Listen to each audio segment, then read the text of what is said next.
The waitress is going to lock eyes, sort of stare at you, lean down very slowly, pick up the packet very slowly, and put it back into like one of the pockets of her apron. Just looking at you the whole time while she does it.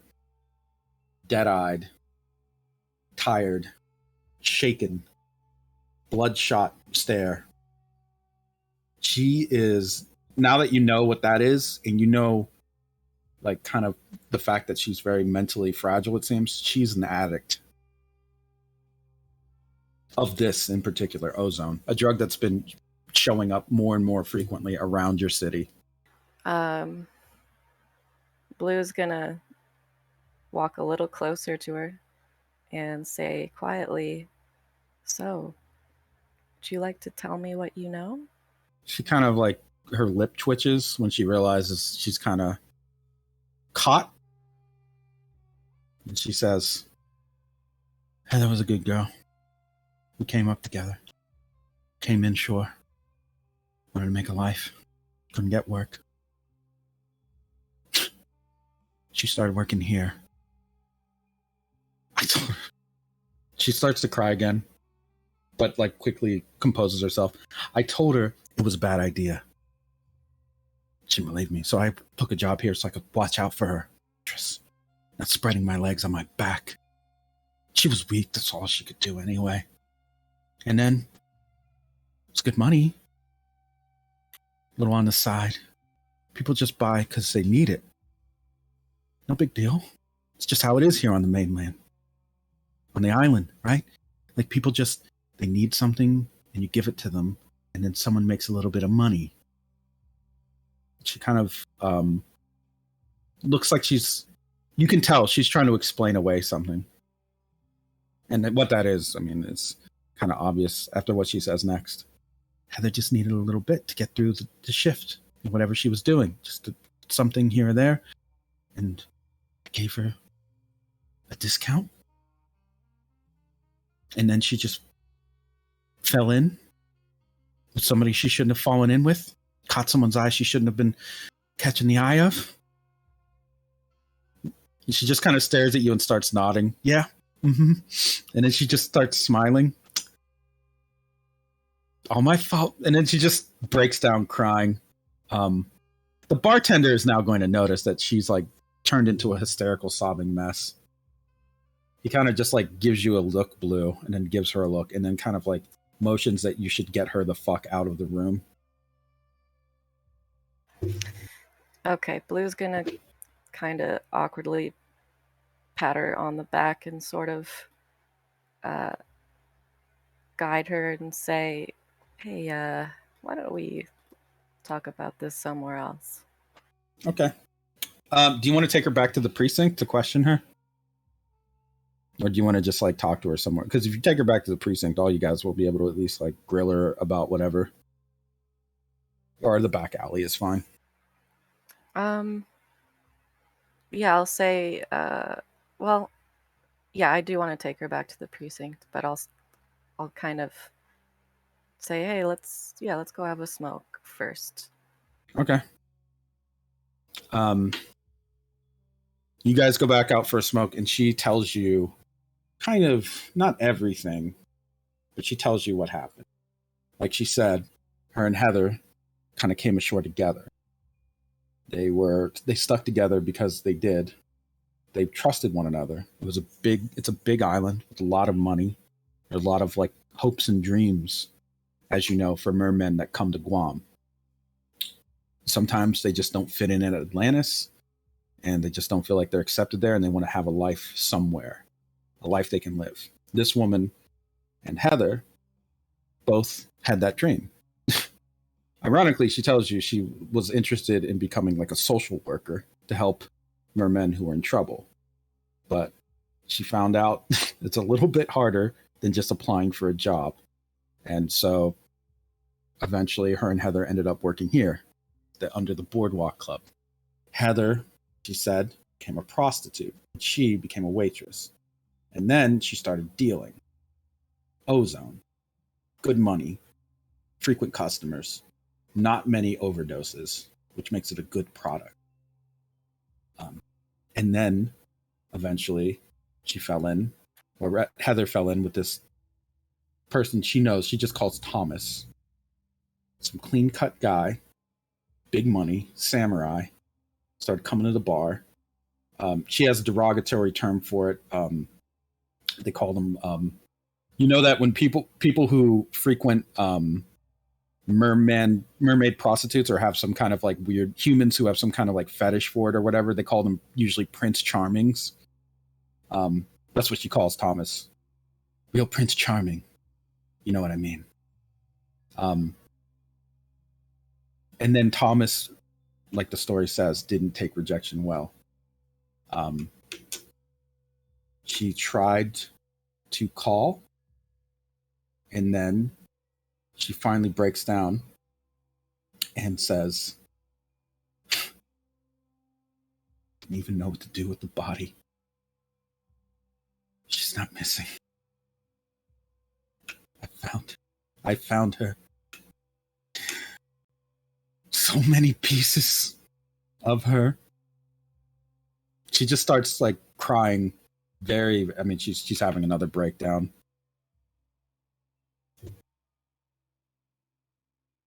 I sent some to you. And she just is having a very, like, she can't even stay on her feet anymore. Oh, that gift was from you. I guess at this point, Blue is gonna...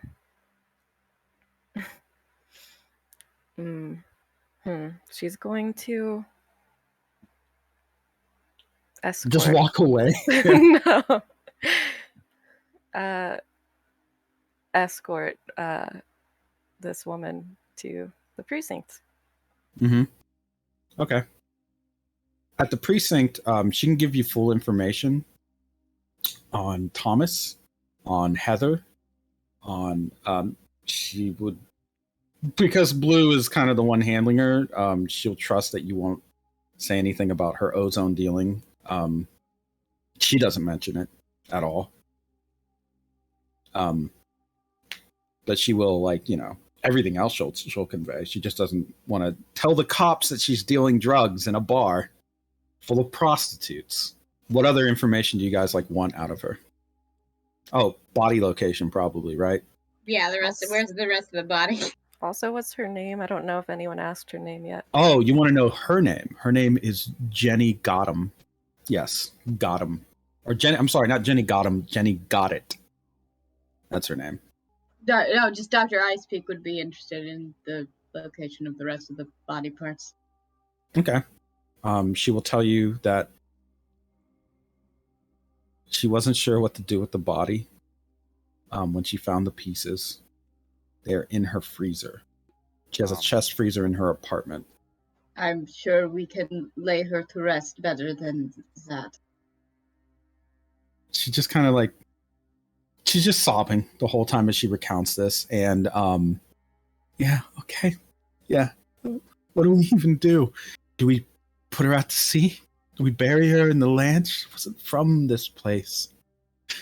I don't even know what kind of family she has. She never really wanted to talk about friends. Enya's gonna be like patting her on the shoulder, trying to console her.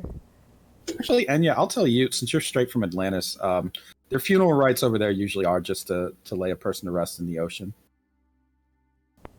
The body it's in a chest freezer in her apartment.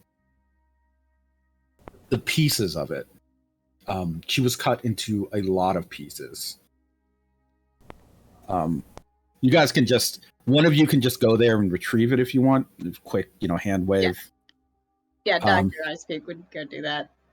Dr. Icepeak, going into the apartment, you notice it's pretty clean, actually, surprisingly. Smells like bleach.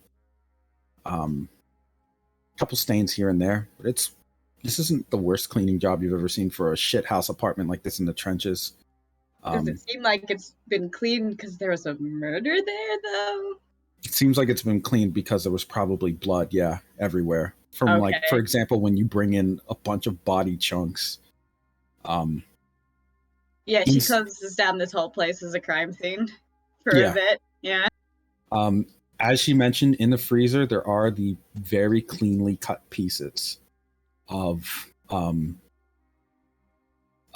woman, a mermaid, half transformed. Looks like they tried to reflexively drop their disguise and fight. So you can tell that they have like claws, or not claws, but like they have like scales, like built up around certain parts of their body. But it didn't matter. Sword cut right through them.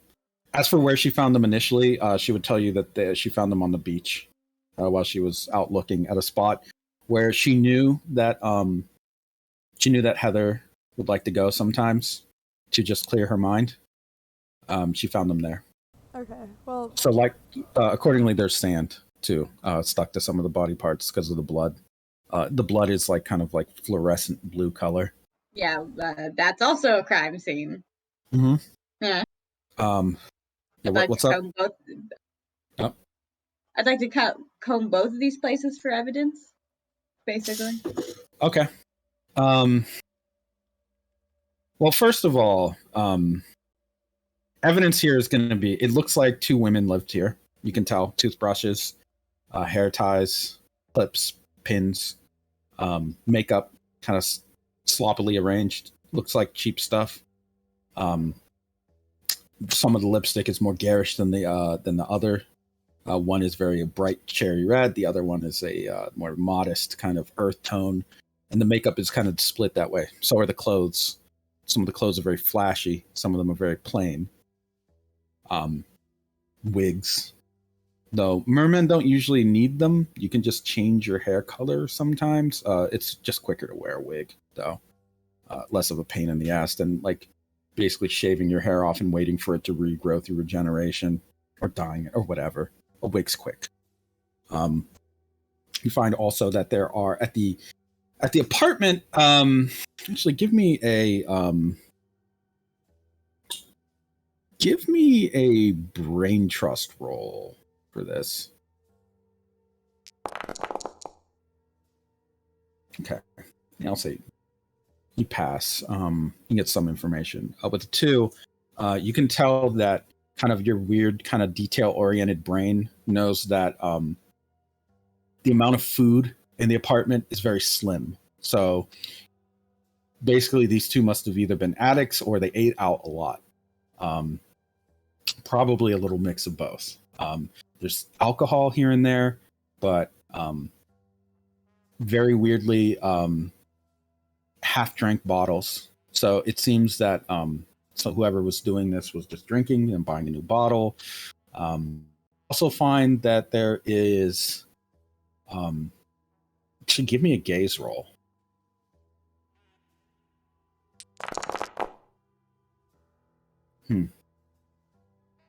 There's something out of place here, but you're not sure what. Can I ask, like, they obviously wear lipstick, right? Mm-hmm. How many of the bottles have lipstick on them? Pretty much all of them. Is there any that don't?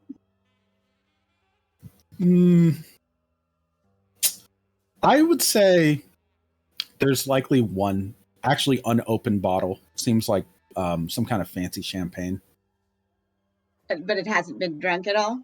Hasn't been drunk at all. Otherwise, all the bottles that are open, they were just drinking straight from the bottle in this sweaty ass, smelly, dirty apartment in the trenches. Okay, so the Well, not that bottles are dirty.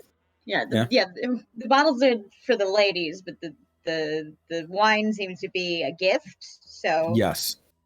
I'd like to at least take that in to look for evidence on it. Okay. Okay.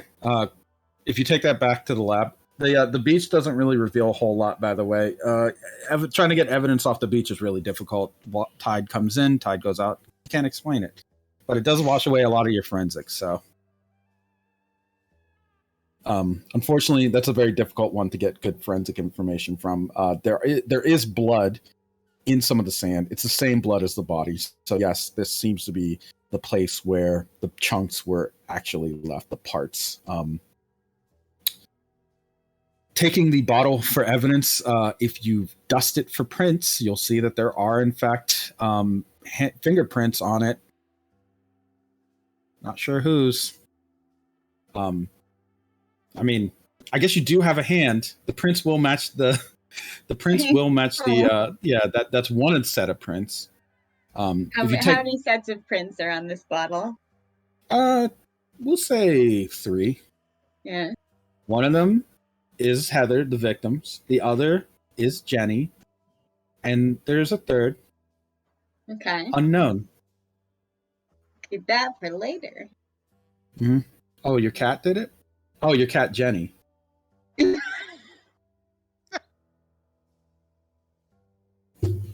All right, so you have the body parts.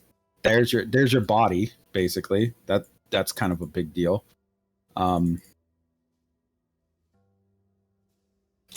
Yeah, I gotta bring that back and also look at evidence. Mm-hmm. Give me are you going to examine the body now? Actually, I should ask. Yes. The parts. Okay. Yeah. Give me a You don't even need a roll for this. Actually, the liver's missing. Oh. Why is the liver missing? Is this a weird, like, Is it a weird what? like is this like a trade I know of? Is there like Yes. organ trade? Yeah. Correct. Organs go missing out of mer people. Okay. It happens all the time. So either the organ was removed before she was cut into pieces, or she was, someone cut her up and then took the liver. Okay, I'm gonna need Enya to ask. I'm going to need you to talk to the lady and make sure she did not sell it for She'll just like tap the side of her nose. Is she saying this over like the radio or? Probably to her face, but not in the same room as the lady. Probably they're back at the precinct. Back at the precinct, station. Yeah. Okay. So what you want her to question? You want to question her about the liver? You want Enya to? Yeah, she did move the body. So where's the liver? Did you do something about that? Okay. Enya, give me a connect roll.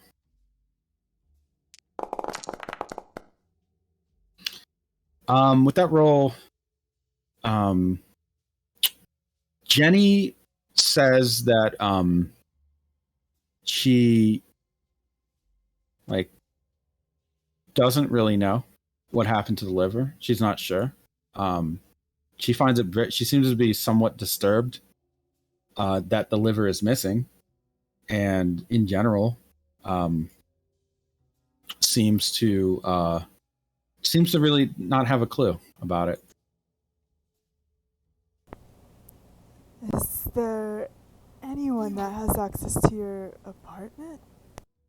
She shakes her head. No, nothing like that. I don't know what happened. Maybe it just fell out. She just kind of shrugs. Specific body part that big doesn't just fall out, but if you don't know anything, you don't. Look, I'm already putting my ass on the line here, telling you that I had a body in my apartment and that I sent body parts to the cops. You think I'd sell my friend's liver or something? I don't do that shit. I believe you. She kind of she holds up a cigarette. Can I smoke in here?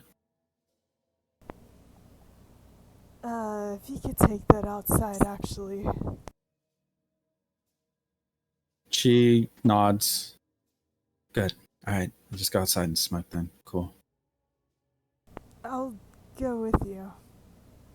Why? Well, it doesn't seem like a good time for you to be alone, you know? What do you mean? Well, you're grieving.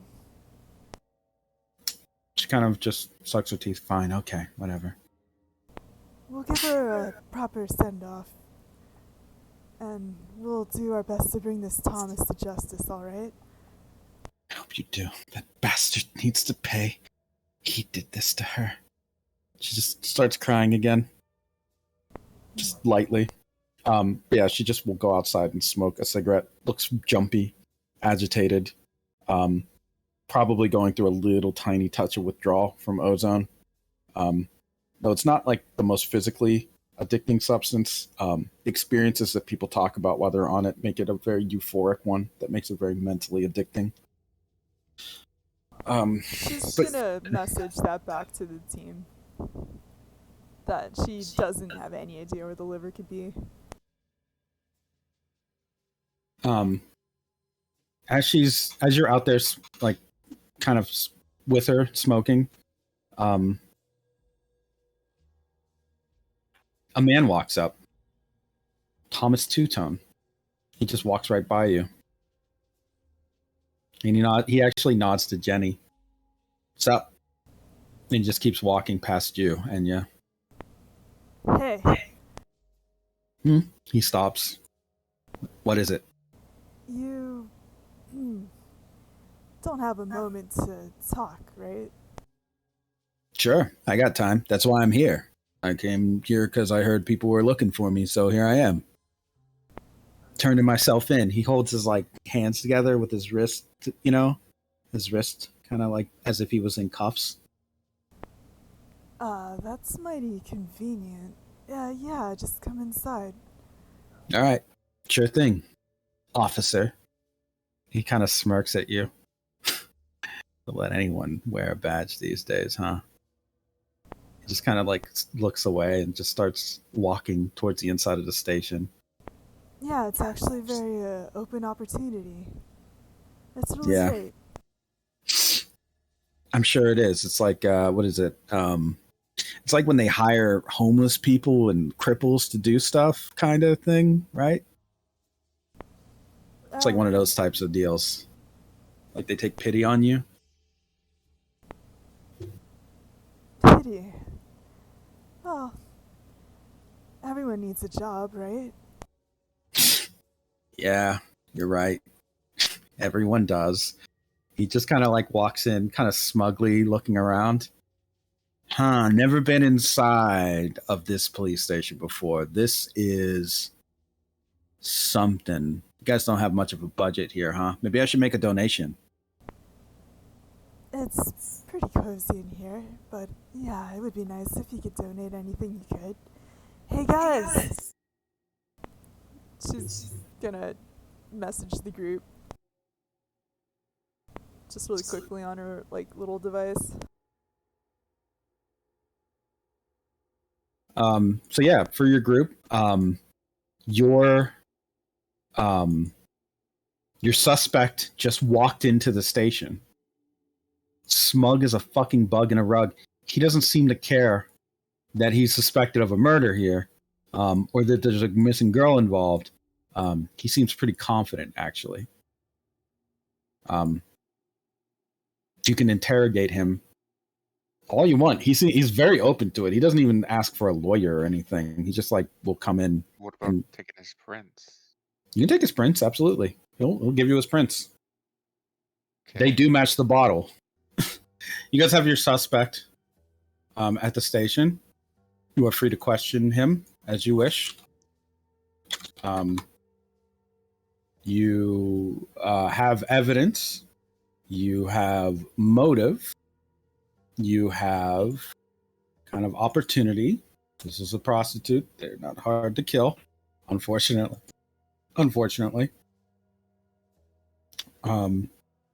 So how would you like to approach this interrogation? Or who do you want to do the interrogating? John, you haven't really done a whole lot. Do you want to interrogate this guy? I do not know if I am awake enough to summon the level of anger required to interrogate this man. Okay. I speak. You can do it. Oh, me? You're the lead. Yes, I can. I would be happy to. She doesn't have the best people skills, so maybe one other person in the room with me? Claudia? Yeah, sure. Yeah, sure. Let's do this. Okay.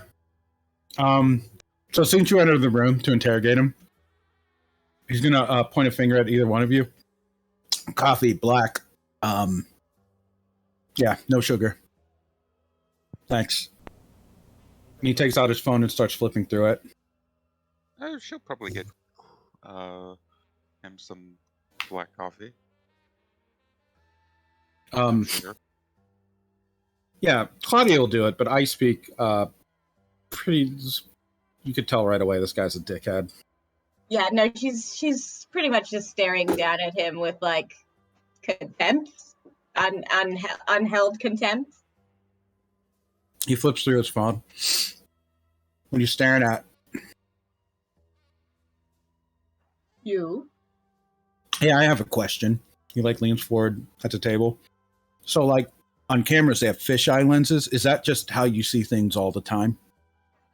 She very slowly sits down and leans in. Oh no, much different. You see, I have hundreds of eyes.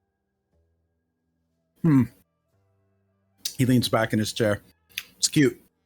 Killed a merman who had something like that going on. Oh, did you? They thought that they could like divide into a ton of plankton, I guess, or something like that.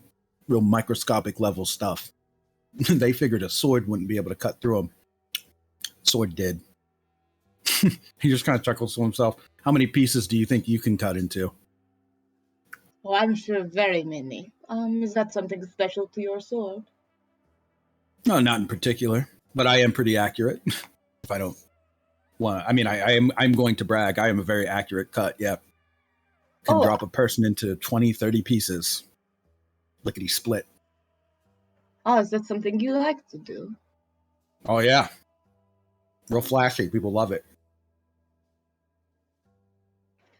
Do you tend to take hands or feet first? He kind of leans back in his chair and strokes his chin. No, not really. I'm not a trophy guy, but you know, I mean, if you got it, you got it, I guess. Take a really weird cut to get at the hands and feet, don't you think? I mean, they'd have to be holding them out kind of still. I could do that. Yeah, it wouldn't be a problem. Yes. Do you?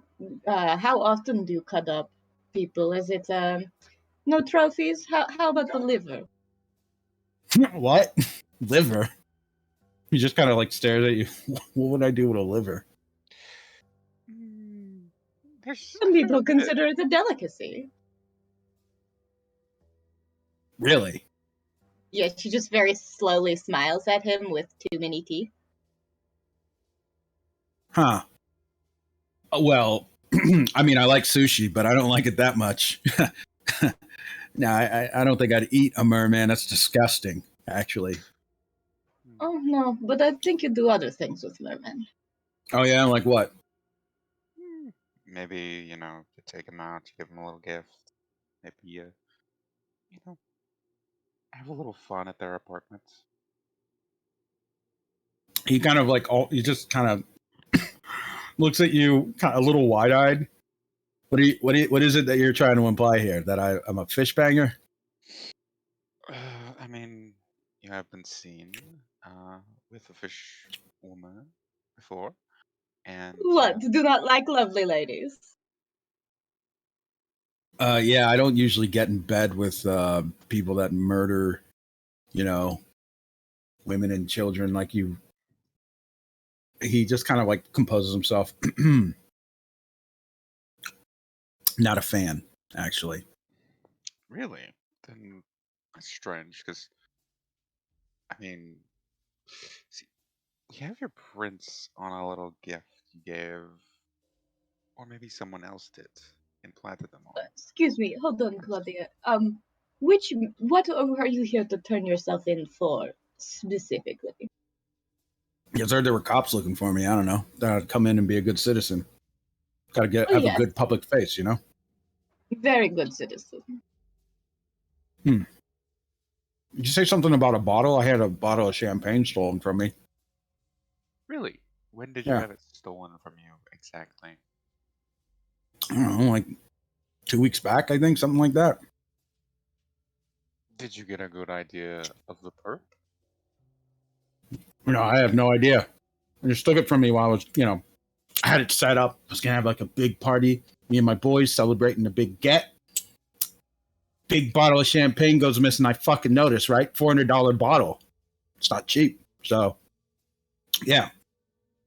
If you found it, first of all, thanks, I guess. You know what? Maybe after I leave, consider it a gift. You guys can drink it if you want. I don't know. I'm afraid it is evidence now. Yes, indeed. Oh, yeah? Why is that? Oh, an unrelated case. Weird. So wait, you found the person who stole my bottle? Not Maybe, of yet. maybe not. You're just like, I assume you give him his coffee. Of course. Yeah, he just drinks it, sips it. No, his coffee sucks. Thanks.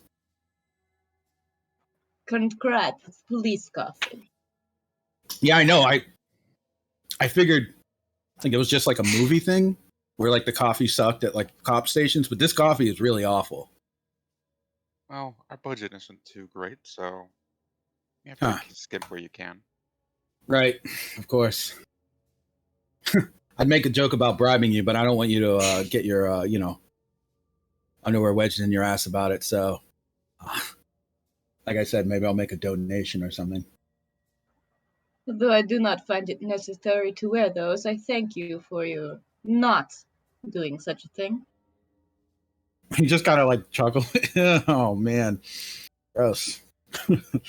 Oh yeah, because you're made out of.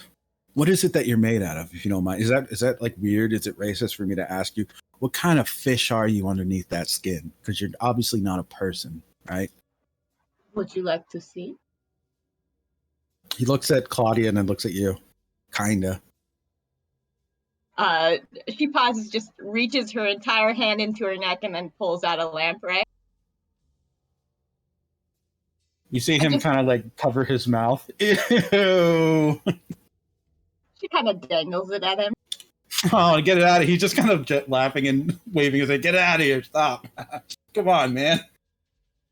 Does he seem to be reacting weird to it in any way?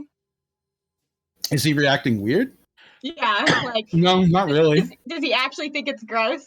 Yeah, he kind of does actually seem to think it's gross. Okay, good. She'll just shrug and put it back. Well, there you go. Man, that would probably good at Halloween, huh? Wow. Oh, I do find that appealing. Yes, Halloween is quite fun. Yeah, you could probably do well with that whole, what is that, German? It doesn't matter.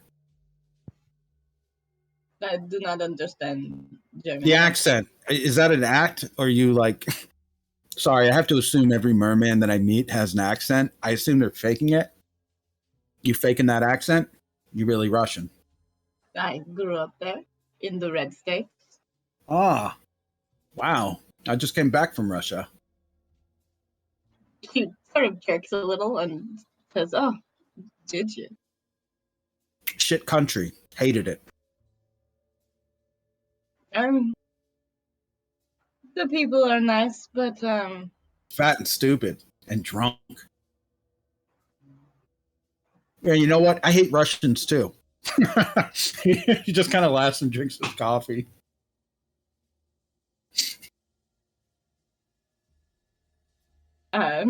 Well, I did not originally come from there.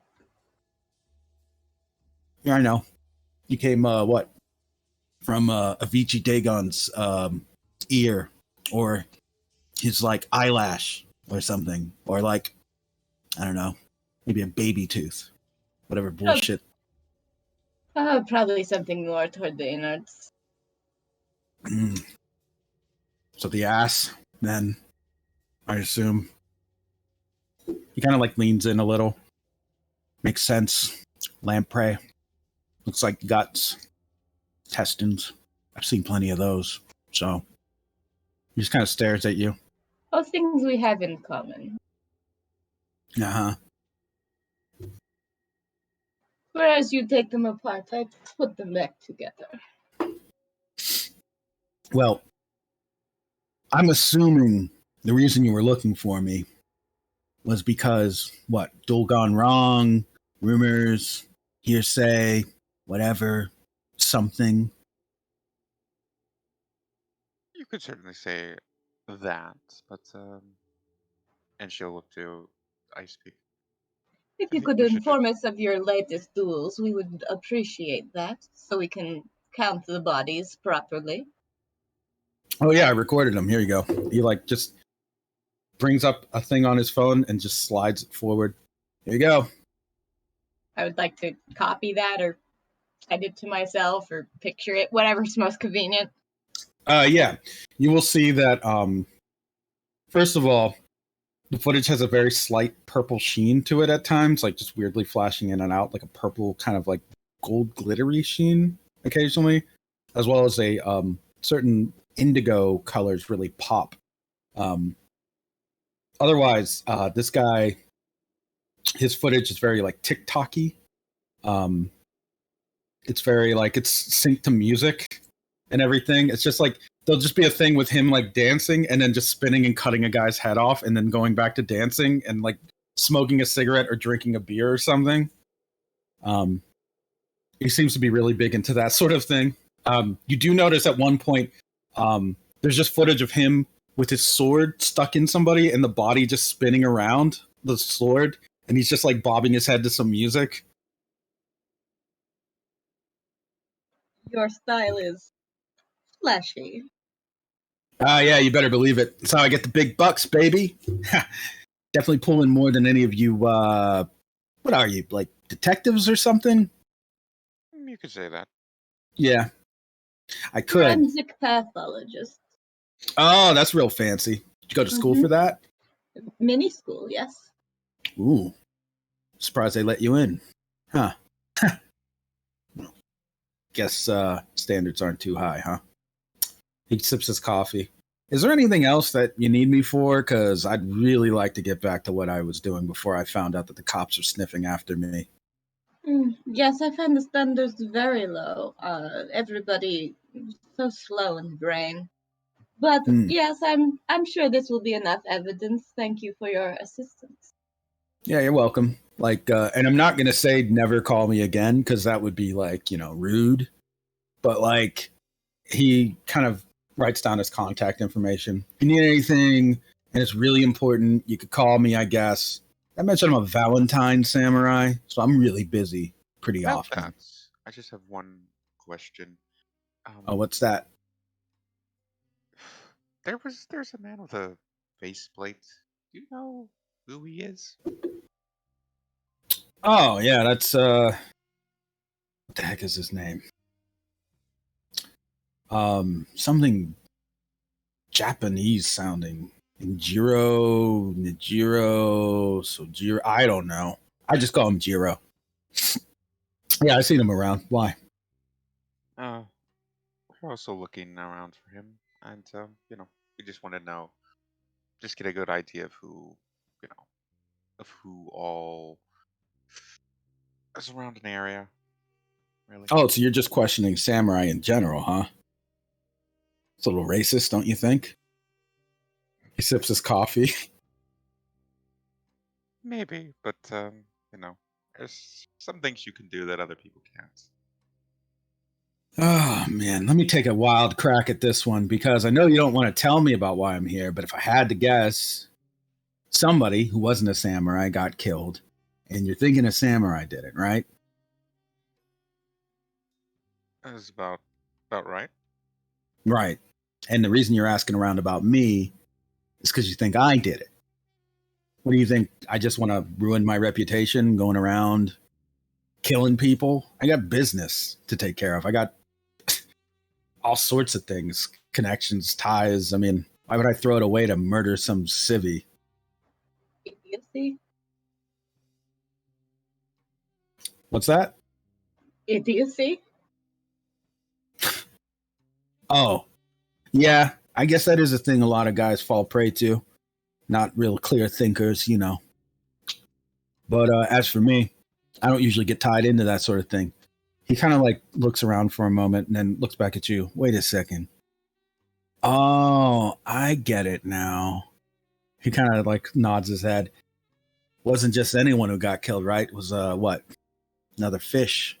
That's why you're here. Am I right? Generally speaking, yes, it was another fish, if you must know.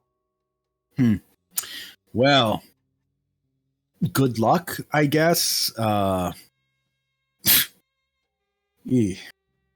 realize some of the things I said earlier were a little insensitive now. Yeah, in light of that information, I'm feeling a little bit sheepish. Yeah, definitely sheepish. Yeah, I'm here talking all sorts of stuff about mer people, and and then you're investigating one of your own that got killed. That's rough. That's got to be real rough. Tell you what, I'll just get out of your hair, and you can go back to investigating and finding out whoever did whatever. And yeah, how about that? You never have to really see me again if you don't want to. And I know I don't want to see any of you either. No offense. I mean, it's really nice. Kind of like motions at both of you. Really nice, like skins that you're wearing. But once you take a look at what's underneath, makes a man lose his appetite, quite frankly. Yeah, well, I find that skins are really nice, but sometimes the people that hide behind the nicest skins hold the darkest demons. Wow. You ought to be writing a book, not working as a cop. I'm kidding. He just gets up in the justice suit with the numbers like kind of on it. All right. I'm going to go. You guys can try to stop me or hold me or whatever.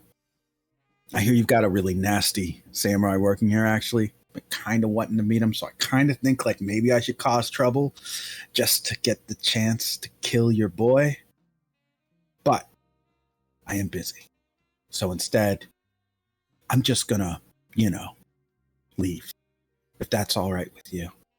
Or you can call in that creep in the mask that I've been hearing about. I could show him what for. Because I've heard he's taken out a few Valentine guys. And quite frankly, I doubt those were all legal kills. He leans forward a little. Maybe that's what this is, I think. Are you trying to get me knocked off like those guys? Dear, we're trying to find out the truth. And if it happens that you did kill one of our own, perhaps so. But if it finds out that you were actually innocent, then no. You can go free. He kind of laughs. I'm not innocent, that's for sure. But I didn't kill whoever it is probably you think I killed. But if I see that creep in the mask following me when I leave, you're going to be down cop. And it'll be legal too. Trust me. That time it will be. He adjusts his suit. Cops, man. Seems to be getting irritated as he thinks about that. Do not worry. You drop the pieces and I pick them up. You can be on your way. Very good. As he says as he's leaving, maybe Russia's not so bad after all. And he kind of winks at you, I speak, and then he just walks out. No, she'll... Sorry. The cat outside.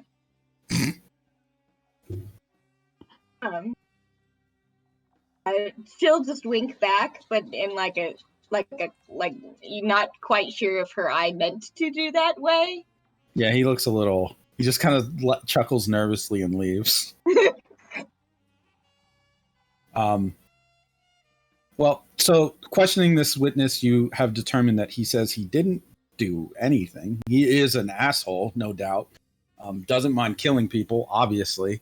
And his sword, it looks very sharp in that footage. I mean, sharp enough to make those cuts easily. He didn't seem to have much of a response or reaction about romantic relations with merfolk. He, in fact, seemed to express that it was disgusting to him. But that's really common with people that are kind of, I won't say they're closeted about that sort of thing. So it's not the craziest thing for him to just like say that in public to people, and then maybe on the side like have a mermaid that he visits every now and again. Of course, it's hard to tell with samurai. They're a very hateful bunch, and you know that from experience. That's why you have your own samurai on staff, because they will just fucking find any reason to take their sword out and start chopping people, including swinging it at you. So they're very kill happy, those samurai. And this guy definitely is kill happy. So, what do you think about Ice Peak?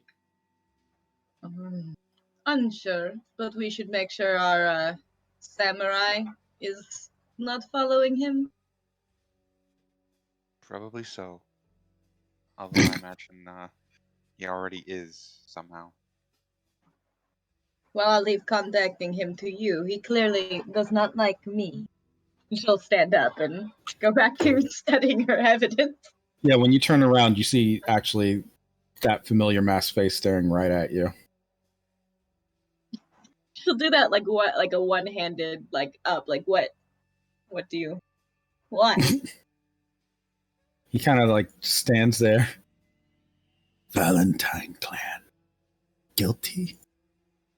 Unsure yet. Figure it out. You'll be the first to know if he is. I'd like to watch the duel. Won't be much to see. I work better in the dark. I'm sure you're familiar with that. Right? I like efficiency. So do I. If he's the man, he's dead. He might just disappear anyway. But you didn't hear that from me. I didn't say a thing. He just kind of fades backwards. Yes, like, yeah, he just, again, this is going to be his move. Just walking backwards into the shadows and then disappearing like fucking Batman. Just fading away. We looked at him, away from him for 2 seconds. Gone. Yeah, just gone. Just like Samurai, very kill happy. Harlen is super kill happy when he's in the office. If he's on duty, he wants to be killing somebody. He doesn't want to be just like standing there. He loves the murder. The thing about Harlen's executions, however, you mentioned wanting to see the duel. Nobody sees the duel. Apparently. Ninja. Yeah, he's just a ninja, so they just die. Pretty nasty cuts too. Pretty much like you've probably investigated, like done forensic work on a body after a duel. The angles from which they're attacked are very weird and upsetting. Like, there's no way a dude on the ground should be able to just like make those cuts.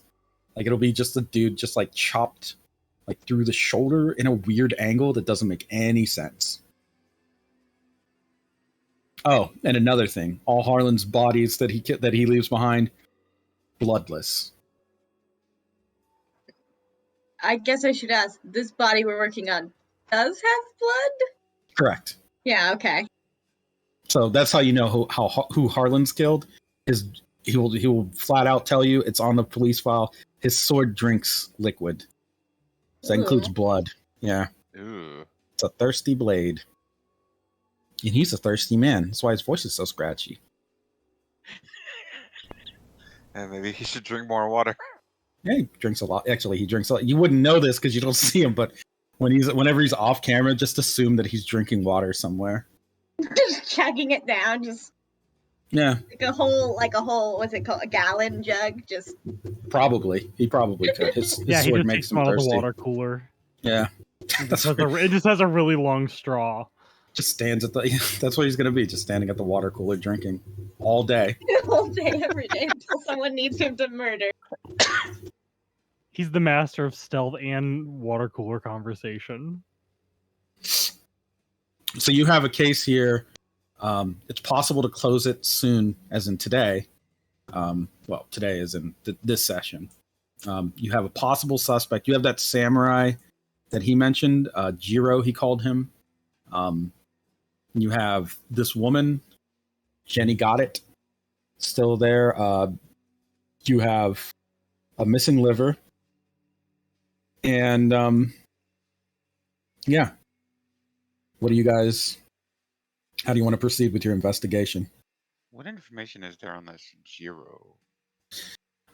Jiro is a member of the, we'll say, Cure clan. He is one of two. There are twin samurais in the Cure clan. He is one of them. Jiro is one. The other one is known as what's a good name for a guy like this? We'll say Chu. So Jiro and Chu. Spelled like Chu. Like that.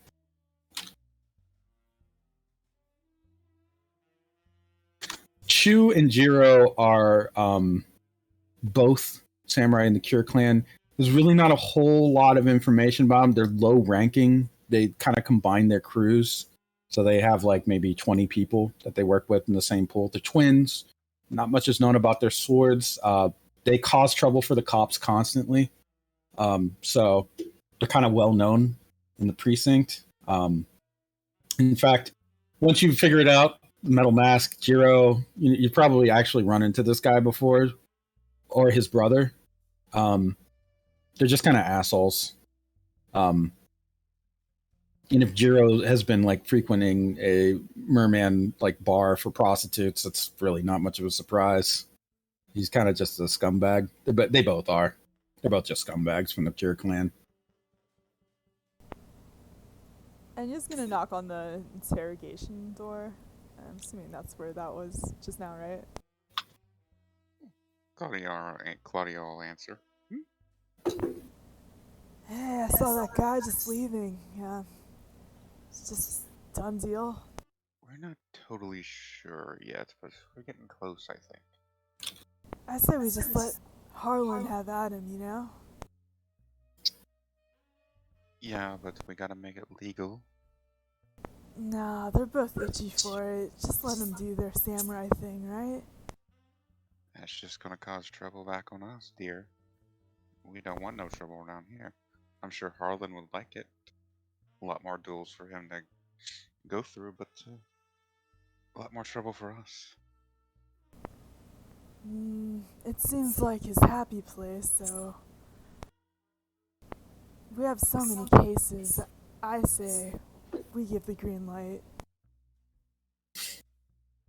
Oh, I just saw your suggestion about Uziks.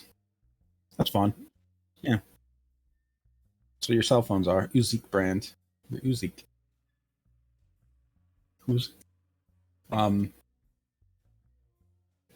Yeah, I like it. Okay. So yeah. What do you guys want to what do you want to do now? You want to just sick Harlen on this guy? Or do you want to just hold off? Admittedly, if you just say this guy's guilty and Harlen executes him, your case is closed. You got the murderer, killed him. Pretty open shut. He could be just lying through his teeth. Hard to tell at the moment. Yeah. Yeah, you guys have been sharing all that in the group text, whatever. On your Uziks. Now we're doing it. I'm branding it. Chilling it. I'm chilling Uzik. Yeah, we're doing it on our Uziks and sending back information. At least Claudia is. Okay.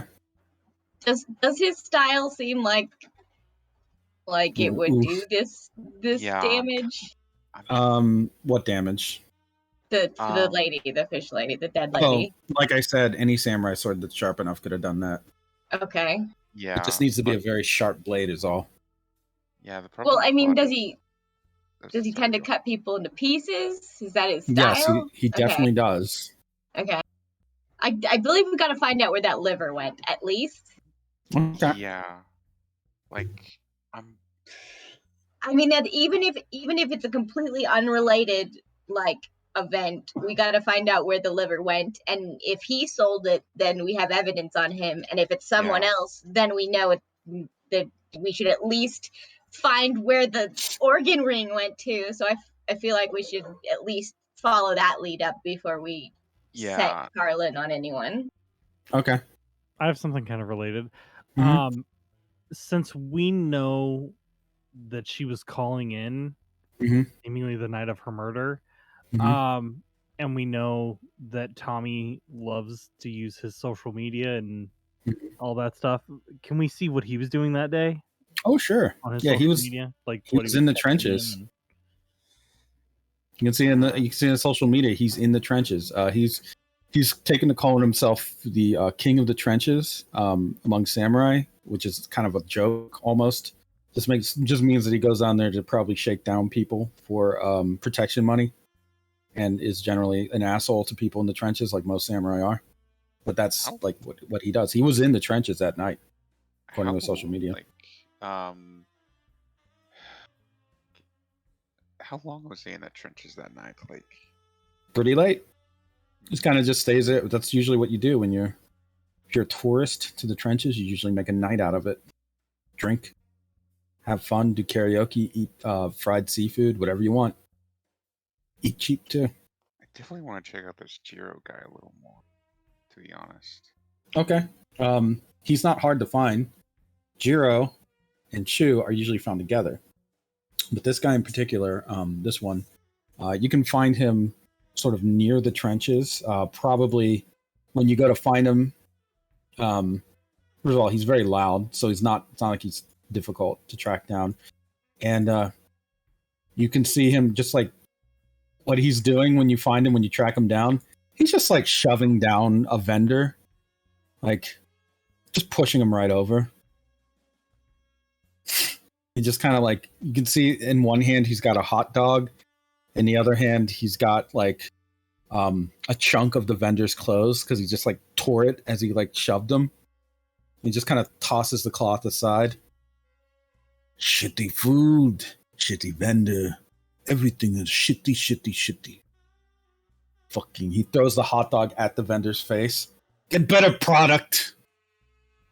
Fuck off. And I want double my refund, asshole. How do you want to approach this guy? I should just approach him just slowly and just go, Jiro, is it? He looks at you and then smiles. Yeah? What do you want? I was just curious, where were you? When was it that Heather was found missing, like day-wise? A couple days ago. That's when you got the call, so just a couple days ago. Say like 5 days, I think, 4 or 5 days, I think I said. Where were you about 5 days ago? Reading to my grandmother. The fuck do you care? It's just that we found someone sliced up, and we just want to make sure everything's solid. Well, a couple nights ago I wasn't slicing anyone up, so I don't know. Probably not me. If you're looking at someone who did a murder, it wasn't me. I'm innocent. Jiro, innocent. Number one at innocence. That's me, Jiro. I'm the most innocent man on the island. He starts slapping his own chest. I've never done anything wrong in my life. Ever. When I was born, I politely asked my mother if I may go first before Chu. And she said, yes, Jiro, you may walk right out. And I did.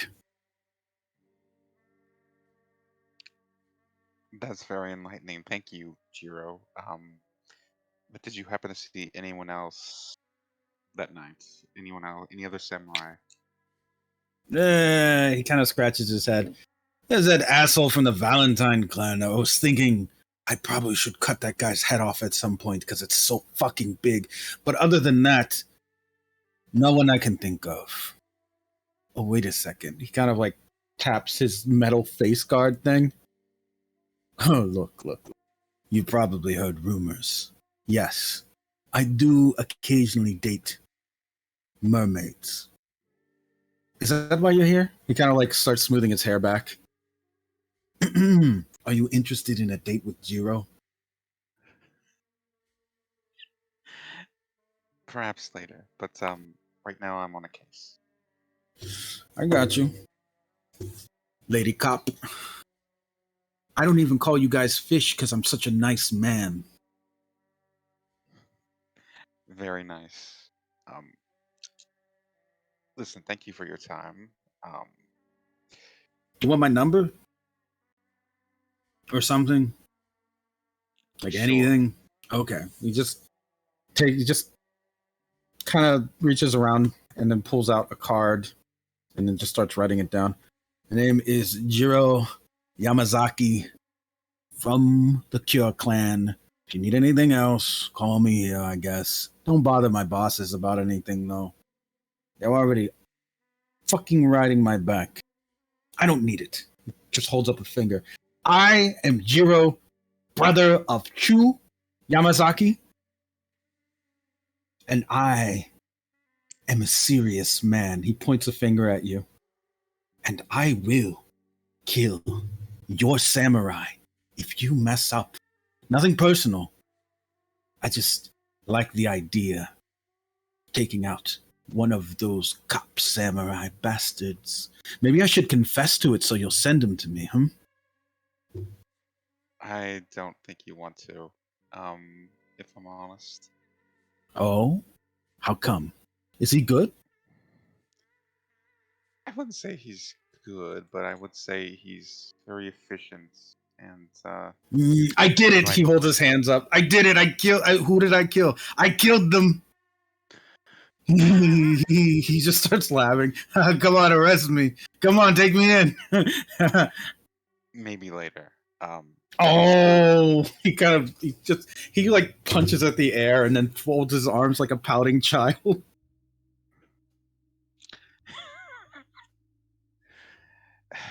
Listen, if it does turn out you did it, we will be back, but You promise? of course. Okay, I'm going to hold you to that. I'm going to hold you to that. And when I tell Chu, that maybe, just maybe, we might get to kill Cop, I think he's going to be very excited about that. So, don't get my hopes up, because, I'm so ready. No false hopes here, only truth. I'm going to hold my breath. He just holds his breath. Please don't. He's holding his breath. Oh dear. I'll contact you later. He starts to glow as he's holding his breath. His face starts to turn like red.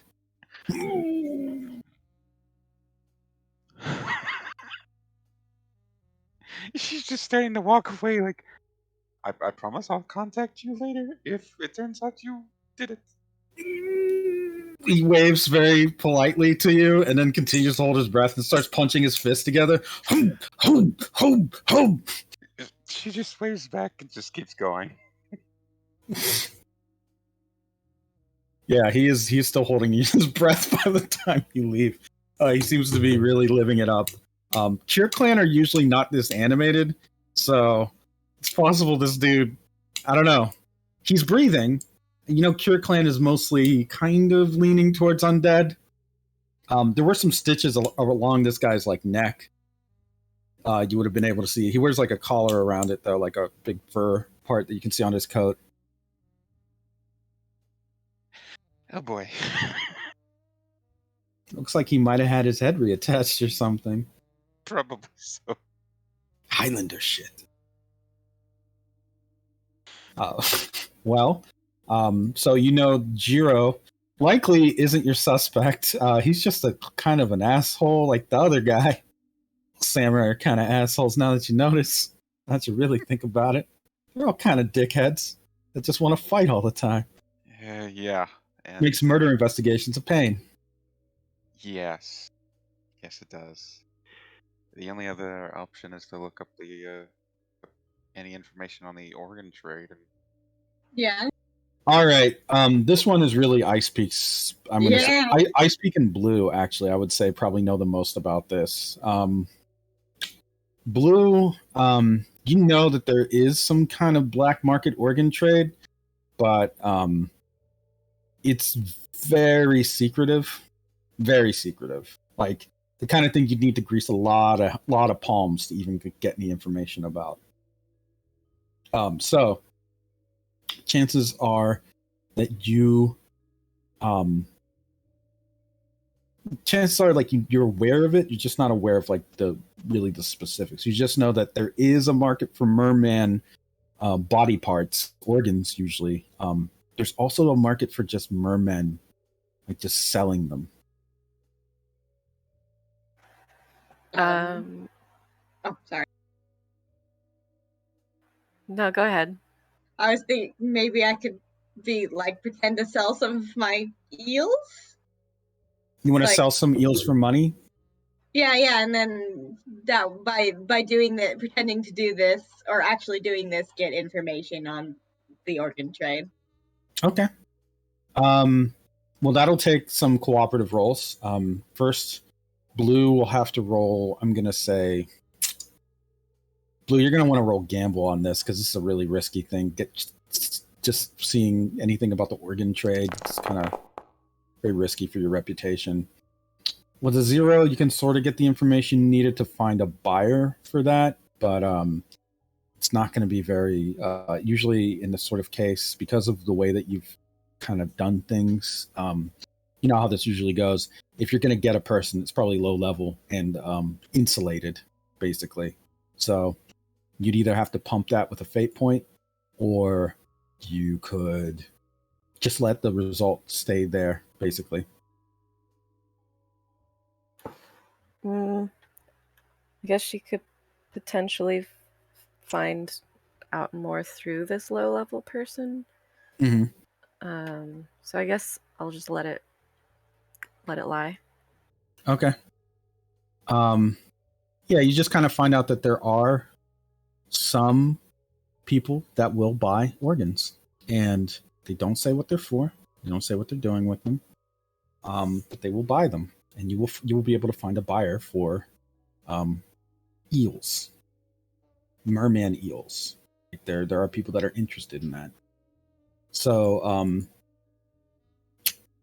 Ice Peak, give me a multi-surgery roll to determine how much of your body you're able to sell and how you can present it. 2, a fairly decent amount. To pull this off, you're going to need to take a mild consequence. Okay. Just how do I say this? Just butchered eels.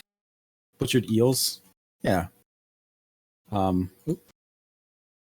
just write it down. Yeah, or you can write it, whatever. Yeah, you've had to butcher yourself a little to make a presentable eel sale. It's going to require you kind of sacrificing some of your body. You'll grow it back, but for now, this is what you're doing. Go ahead and cause quite a bit of pain because I probably have to kill them and freeze them.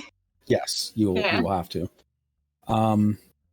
Blue, give me a shakedown roll. We'll see how you do on helping to facilitate the sale. The 1, it goes relatively okay.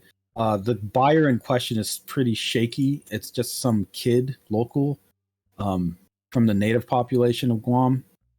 So probably just somebody just trying to earn a little extra money doing something very questionable. While the buying and selling of merman body parts isn't specifically illegal, usually there's laws that cover it's one of those weird kind of loophole things. Like it's not illegal to buy it for the purposes of quote unquote research.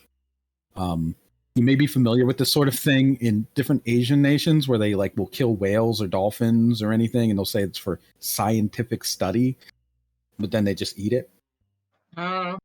Yeah, it's one of those types of things. So they just buy it for doctors and pharmaceutical companies. I'm doing air quotes. You can't see it over the microphone. Are we making the trade yet, or? Yeah, you can make the trade. The individual in question, just some kid, like I said, he will give you an appropriate amount of money For your eels, we'll say probably how many pounds of eel are you selling? Like a leg's worth. Oof, that's a lot of eel. Yeah. That's like just got to be because I don't know actually. How much does Ice Peak weigh? I imagine she's really, really tall and thin. She's also like every merman is pretty like dense. So yeah, we'll say 200 sounds fine. So can I stick a couple of living ones in there? Sure. Yeah, and that way I can trace it back to the source. I think the amount of legs weigh what? They're like, aren't they like? They're a lot of like the body weight, I believe. This is a weird thing to have to Google. Hey, FBI agent, don't think anything about it, but I just want to know. How much does a leg weigh? Gonna say, please don't. 18%. So, about 36 pounds of meat. Roughly. So 36 pounds of meat. That's a lot of eel. We'll say you get around, I don't know, we'll say $100 a pound. Oh, I'm rich. Yeah, kind of. You put in some live ones, you said? Yes, a cup so I can track back to the source. Okay. So you can so with your eels like packed in there with the frozen ones, you have ones that are still alive. Give me a slither roll. We'll see how slippery and stealthy you are. The 4. You're very sneaky. They don't notice the living ones. They're very good at playing dead. You can tell from your perspective, it's the eel. The shipment is being taken to a restaurant. That restaurant is a very small private establishment. Your eels can see there's a chef, and he is just taking the frozen eels and he is getting them ready to thaw out. He grabs hold of one. Do you let your living eel get grabbed actually by this guy, or? I'd try to slither out when he's not looking. Okay. Yeah, that's fine. With a 4, I'll let you do that. Yeah, you can sneak out. He's going to stop once he sees that eel is missing. Oh.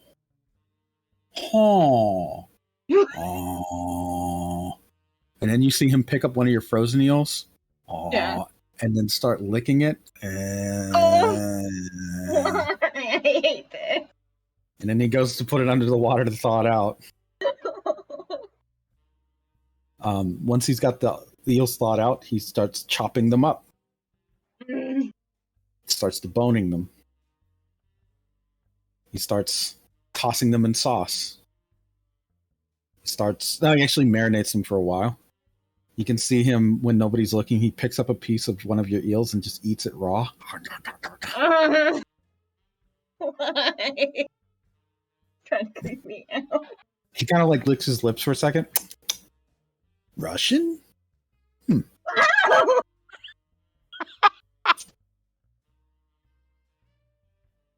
Once the eels are like marinated and like they get tossed, they get fried, they get tossed in sauce, they get served on rice, and you can see him bringing it out into a small dining area. And he puts down the plates for 4 places at the table. Eel, gentlemen. Bon appetit. This one, I think, comes from Russia, Baltic area, or something. So, enjoy. Very exotic. Not quite as good as the one we had prior. And it's just the parts of one that probably sold some of their little bits and pieces for extra cash. But it's still good. I tried some myself before I cooked it. You can see this chef, whoever he is, like just starts drilling down the front of his face with his hands on his cheeks and his chin. He's like really losing it about the flavor.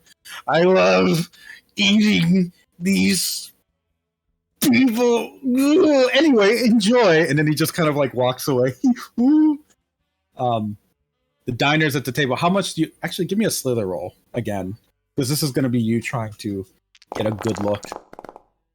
Ooh, good roll. So you can see this is a private dining thing. There are 4 eaters at the table. And you know them. Know them. They are officers from the Stella Marie precinct. Holy shit. They are just sitting here eating eels. One of them stops with a fork in the air. Wait. Russian eel. Isn't that like... And the other one kind of points at him. The worker in the morgue. Yeah. Do you think she... They kind of all start laughing. Huh. Do you think she tastes like this? And then they just start eating the eel. I don't know. And then one of them kind of like chuckles. Maybe she should go missing. And they all just start laughing. And they're just eating they're eating the parts of you and laughing about eating you. That's kind of what you see. These are definitely, they're not only officers, they're highly decorated veterans of the force. I will consume them. I speak, I'm gonna need you to roll me, you gotta roll a defensive roll right now. Gaze, I'm gonna say. Roll your gaze to see against a difficulty of, that'll be determined by this. Ooh. 6. Oh, Jesus. You take 4 soul stress. Oh, it was 2 boxes, right? Just your 3, and then you mark off a moderate consequence. I don't know if I Speak would be disturbed by this or enraged. I'll let you decide, but they were just eating pieces of you and laughing about killing you and eating you. And they seem to really mean it. Well, it kind of fits with her motto. True. So, like, is there a Vici is right thing? Kind of, yeah, like maybe, oof. Yeah. How do you say, what is it like when you're, when you hate people? I forget now. It's, you're misanthropic. There you go. You're feeling misanthropic. That is just a consequence, right? Yeah, maybe Avicii's right. Yikes. Some dark times for you guys. Do you share this with Blue, perhaps? What you've seen? This is a really tricky one, because if there's cops involved in something like, there were that having 4 of them veteran officers there is kind of a fucking problem. Kind of a problem. Yeah.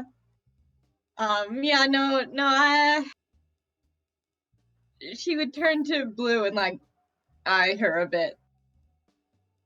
Can I trust you? You think? Sure. Why not? No, I've seen your dealings before. Can I trust you? Just tell me. There are 4 people in there eating away at my corpses. And well, who are they? What do they look like? She starts listing off the officers' names with title, full rank. Blue just kind of furrows her brow and seems to be mulling over what she's heard. There's something else that you see. I Speak. Yeah. You hear something kind of quiet at first, and then the officers stop what they're doing. Oh, what? And you see the doors fling open to the restaurant, and Poppy just comes dancing in. P-O-P-P-Y, I'm Poppy. P-O-P-P-Y, I'm Poppy. P-O-P-P-Y, I'm Poppy. P-O-P-P-Y. She just spins around in place, and the officers like drop their forks. One of them says, Is that fucking Poppy? And then Poppy finishes spinning around and then smiles and cheeses. Help! I'm being kidnapped. And the cops like look at each other. What? No, you're not. She just kind of like looks around, does another spin. Poppy. Yes, I am. And then she just starts dancing in place. She's like really well choreographed. The cops eventually like have to put down their forks and just walk over and just like kind of stare at her in a circle. And then she's just dancing. Poppy is in trouble. Who did Poppy have? Why? I sure hope someone rescues me. Uh-oh. She just throws her hands up. That attack is against you. She is going to not only attack you, Ice Peak, but she's invoking your injury that you just got. You have to roll. You could just give up, I guess, and be compelled to help her. Misanthropic? Yeah, you're misanthropic. She compels you by that. So you have... She rolled a 9, basically. Can I try to, like, send an eel to, like, slither up into her, like, into her clothes so I can whisper to her to get out of there? Yeah, okay, you do. Yeah. Once you, like, whisper in her ear, she just... What do you whisper, basically? Just get out of there? Leave this place. She just says very loudly, I can't! I'm being kidnapped! P.O.P. She just starts spinning in place. Who? She stops. Oh, that guy's a cop. And that guy's a cop. And that guy's a cop. And that guy's a cop. And then she points at the dish. And I think that's... She looks at the eel that's in her clothes. Oh, that's like you. P.O. She just starts dancing. Run, girl, run! Okay, she just starts running away with her hands in the air. Ah! I tell Blue we gotta get to the front. We gotta pick her up. The cops look at each other and then pull out their guns. Wait, are we gonna kill Poppy?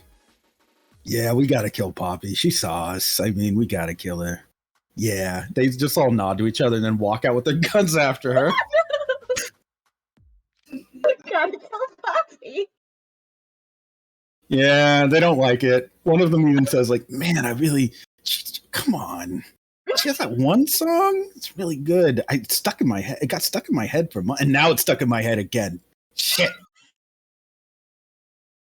Poppy is currently on the run at a very slow pace. Yeah, she just kind of trips at some point. Oof. But she just kind of giggles to herself and gets up and starts running away again. Girl, how did you end up here? I was looking for a place to eat, and then somebody told me I should come here, so I did. She's just running. This is good for cardio. Who told you? One of my fans, my number one fan. Your number one.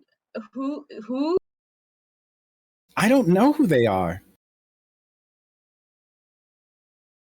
It does not sound good to take advice from people you do not know.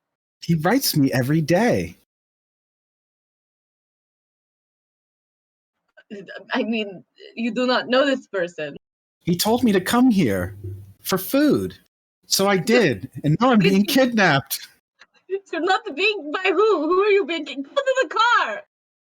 Okay, which car? She looks around. I try to gesture with my little snake head. A bullet grazes by her head. Oopsie!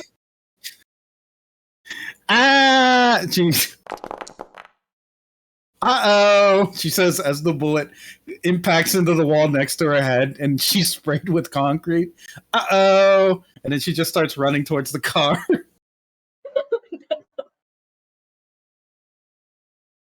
Okay. She makes it to the car with the cop still after her. How do I do this? I from inside the car, open the car, and drag her in and say, go! Okay, she puts her hands on the wheel. I don't know how to drive. I presumed Blue was driving. Oh, is Blue driving? Oh, Sure.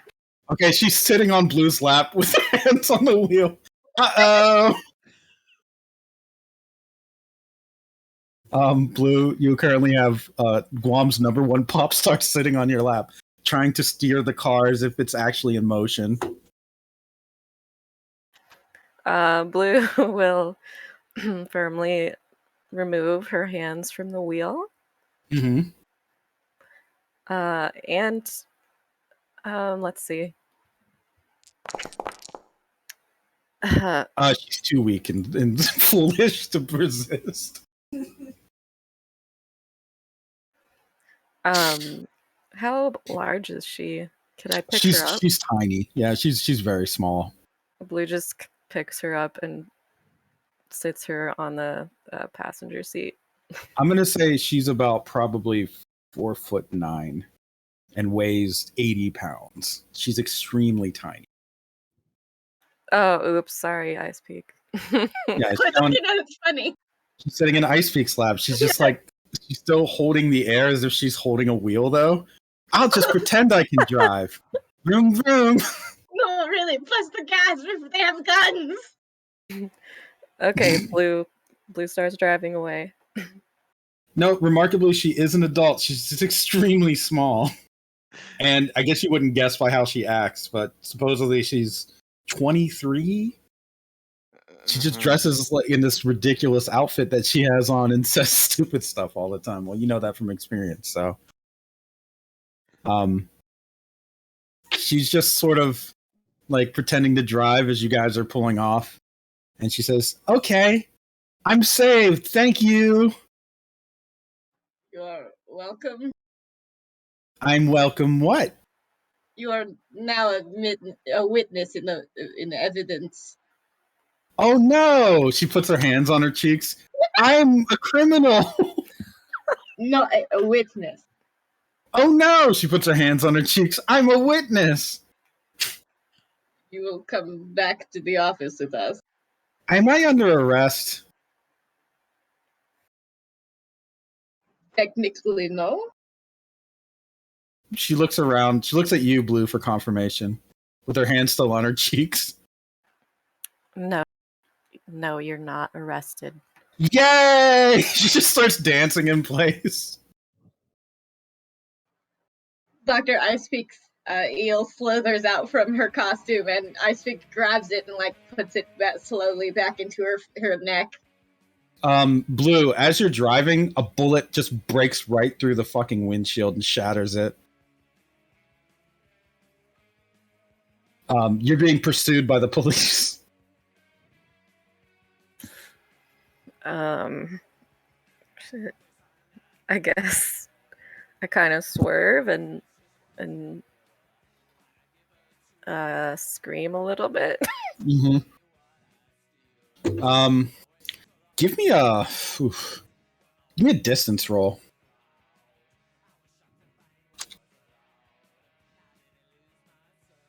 You're rolling against a 1, actually, so I don't know why that came up as you, but roll distance for me if you could. How do I do that? It's on your sheet. Oh, just distance. Okay. You're a coordinator, so you can create a boost for your allies if you want. Icepeak, if you can do anything to stop this car or just take them out, Blue can roll to give you an advantage, and it'll automatically succeed, basically. So, I grab some of my eels and I just toss them out the car, and they position themselves to just splat on the window shield. Okay. Roll. Roll slither, I guess, with a +2. So you get a 4. Let's see what they can do about it. The 4. They kind of like swerve the car a little so that the eels do not get on the windshield, but a couple of them do get in the window. You can see somebody's actually fighting with one to get it off of his fucking face. Not the driver, but one of the passengers. So you feast on me, I feast on you. The other one of the other passengers leans out the car and sees you, Ice Peak, and just like you could see him for a moment, very slow motion, close up shot. He just licks his lips, and then he just starts squeezing off shots at you.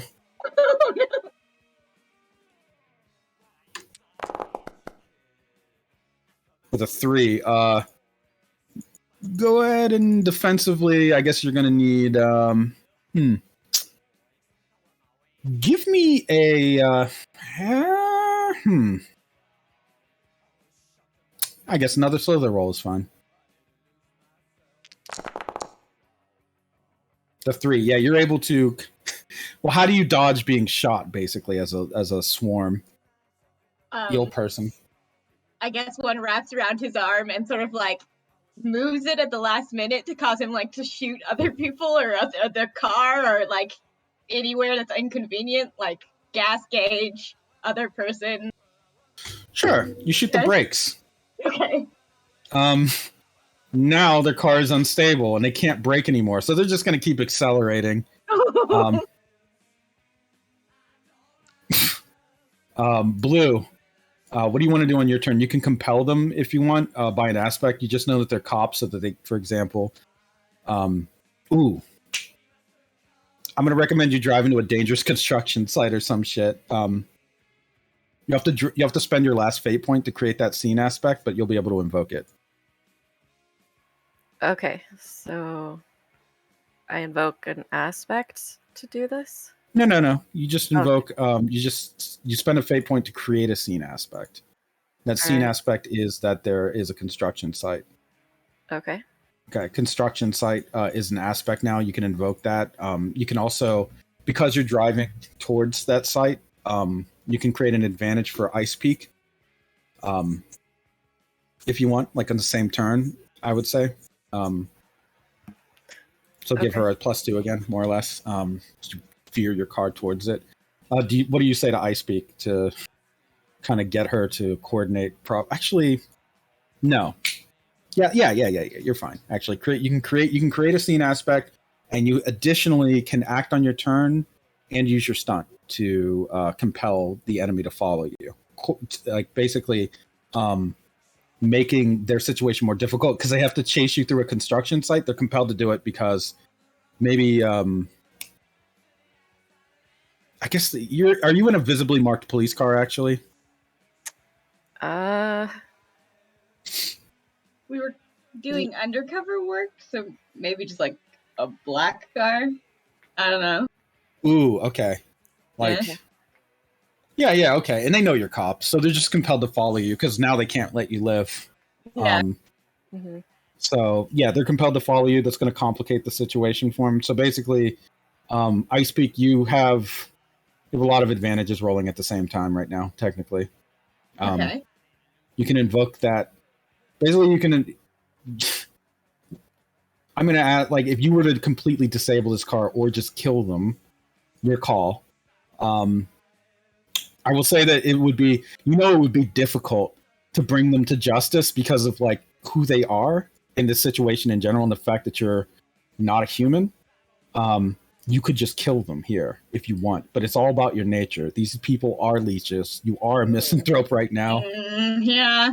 Is there a way to crash the car? Yeah. Do you want to kill them though? Because it'll be a big difference. Well, we could lead them to a fatal car crash, right?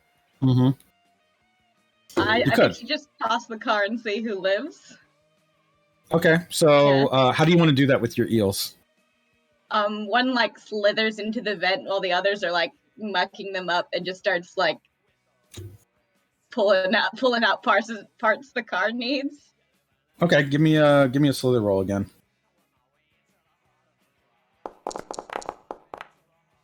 Jesus fucking Christ! Yeah, they're dead.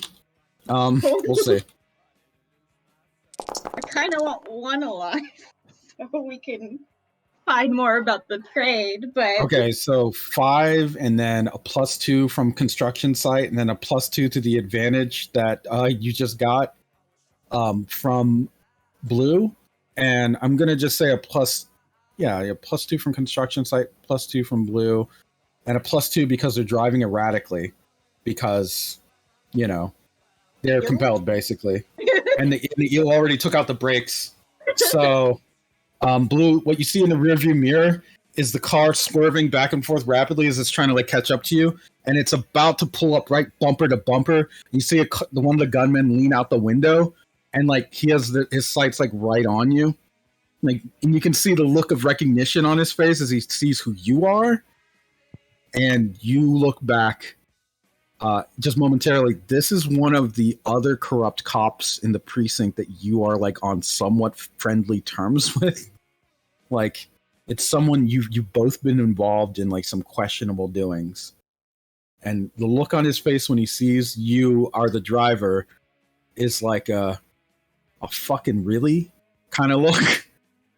And that's just moments before the car's tire blows out and it goes swerving wildly to the right, hits a ramp, and just starts spinning in midair, flipping over and over as it just flies overhead of your car and lands like on some kind of pole, like just a cluster of poles that were all like held together with ropes, impaling the car completely through the middle, and killing, we'll say, almost everyone in the vehicle, and then just setting on fire.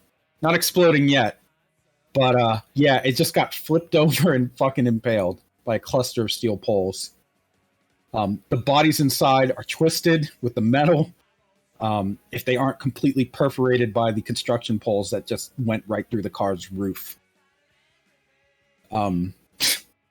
Poppy sees this and then looks at you guys and goes, "Whoa, you saved me!" And she just starts clapping as the car burns.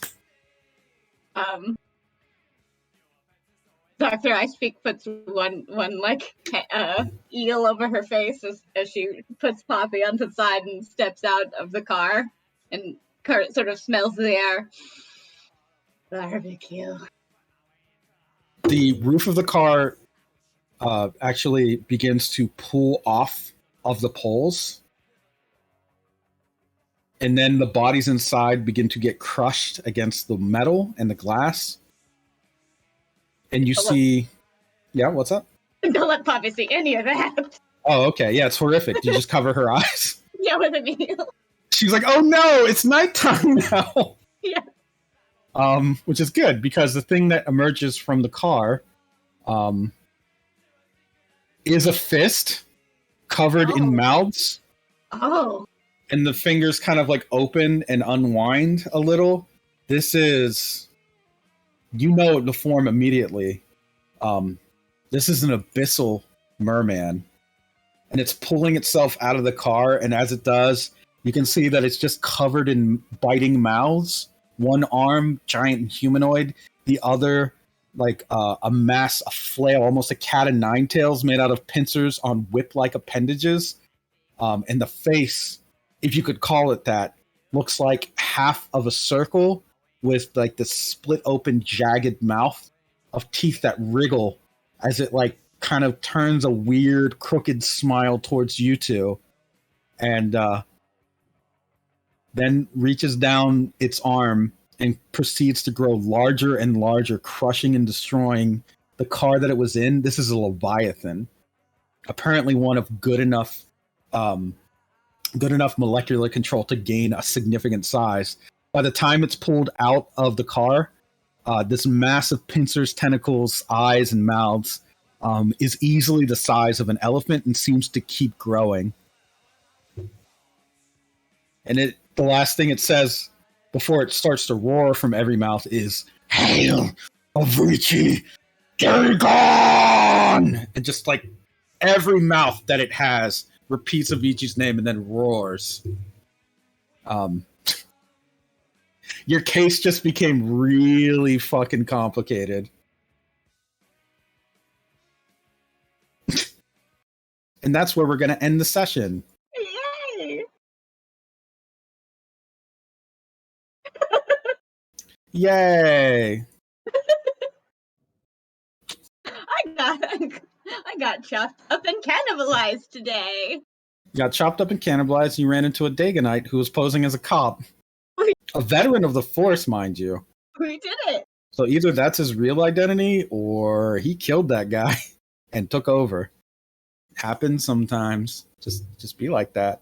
Nah, I Oh, could see a this- Dagonite just becoming a cop. Seems like a good job for them. Just happily eating other Yeah. other fish people. I mean, they totally would. The Yeah, they Dagonite's would, totally yeah. do that shit. Especially one with 1,000 mouths, apparently. Hey, there's your ending screen. Good old Poppy. She did it. He did it? Yeah, she helped. I mean, we have a witness. I hope is a strong word. So from I will say next session you guys can wrap up this case because it's a major case. Usually those take 2 or 3 sessions. If you want to escalate it to a significant one, that will mean it's basically the ARC campaign is dealing with corruption and the Merman organ ring, but there are other cases that need to be cared about too. So, up to you. Jeez. I guess we'll figure it out. Yeah. You could have just had your ninja kill Christian Slater and been done with it. That's usually how your cases are going to go sometimes. If there's like enough pool to it, you will turn a minor case into a major one and a major one into a significant one.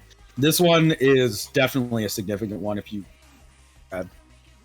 may want to wait though, because there's other things that need to be handled. And this one in particular is it's bad, but it depends on how you guys feel about it. So, Well, at this point, we're just trying not to die. yeah, trying to survive. I got you. The nice thing about being DM is I can always say, you know what I need right now is a car to crash and explode. Yeah. And I can just do that. That's fun. You can That's just do fun that for at me. any point. Yeah. Yeah. It doesn't even have to be modern times, and you can solve a car crash. That's even more interesting. Yeah, when it's like a biblical story, like Jesus, and then it's like a D&D, you're in medieval times, and all of a sudden, a Ford Escort just comes flying through the forest and crashes into the tree. Wizard How'd that comes happen? flying out of it through the windshield. Shit! And he's dead. No other explanation. Nope. Oddly enough, in the passenger seat is his familiar that's strapped into the seatbelt. Of course. Maybe in a baby seat even. Yeah, gotta be. Oh! Yeah. I just pictured a rat in a baby seat. Yeah.